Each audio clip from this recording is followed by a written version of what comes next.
Comedy ಕಿಲಾಡಿಗಳು show ಮೂಲಕ ಪ್ರೇಕ್ಷಕರನ್ನ ನಕ್ಕು ನಲಿಸಿದ ಯಲ್ಲಾಪುರ ತಾಲೂಕಿನ ಚಿಮ್ಮಳ್ಳಿ ಗ್ರಾಮದ ಚಂದ್ರಶೇಖರ್ ಸಿದ್ದಿ ಆತ್ಮಹತ್ಯೆ ಮಾಡಿಕೊಂಡಿದ್ದಾರೆ.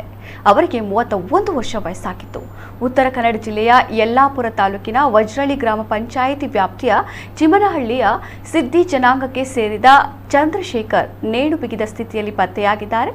ಚಂದ್ರಶೇಖರ್ ಕಬ್ಬಿಗೆ ಗ್ರಾಮಕ್ಕೆ ಪತ್ನಿಯೊಂದಿಗೆ ಕೆಲಸಕ್ಕೆಂದು ಹೋಗಿ ಅಲ್ಲೇ ಉಳಿದುಕೊಂಡಿದ್ರು. ಮಗನನ್ನ ಶಾಲೆಯಿಂದ ಕರೆದುಕೊಂಡು ಮನೆಗೆ ಬಂದಿದ್ದ ಚಂದ್ರಶೇಖರ್ ಬಳಿಕ ಶೌಚಾಲಯಕ್ಕೆ ಹೋಗಿ ಬರುವುದಾಗಿ ಹೇಳಿ ಹೋದವರು ಮರಳಿ ಬಂದಿರಲಿಲ್ಲ. ಪತ್ನಿ ಹುಡುಕಾಡಿದಾಗ ಆತ್ಮಹತ್ಯೆ ಮಾಡಿಕೊಂಡಿರುವುದು ಕಂಡುಬಂದಿದೆ. ಕಳೆದ 2-3 ತಿಂಗಳಿನಿಂದ ಮಾನಸಿಕ ಖಿನ್ನತೆಯಿಂದ ಬಳಲುತ್ತಿದ್ದ ಚಂದ್ರಶೇಖರ್ ಸಿದ್ದಿಗೆ ಕಾರವಾರದ ಕ್ರಿಮ್ಸ್ ಆಸ್ಪತ್ರೆಯಲ್ಲಿ ಚಿಕಿತ್ಸೆ ನೀಡಲಾಗಿತ್ತು ಎಂದು ತಿಳಿದು ಬಂದಿದೆ. ಈ ಬಗ್ಗೆ ಚಂದ್ರಶೇಖರ್ ತಾಯಿ ಯಲ್ಲಾಪುರ ಪೊಲೀಸ್ ಠಾಣೆಯಲ್ಲಿ ದೂರು ದಾಖಲಿಸಿದ್ದಾರೆ. ಜಿ ಕನ್ನಡ ವಾಹಿನಿಯ ಕಾಮಿಡಿ ಕಿಲಾಡಿಗಳು ಶೋನಲ್ಲಿ ಕೆಲ ಕಾಲ ಸಿದ್ದಿ ಕಾಣಿಸಿಕೊಂಡು ಮನರಂಜಿಸಿದ್ದರು.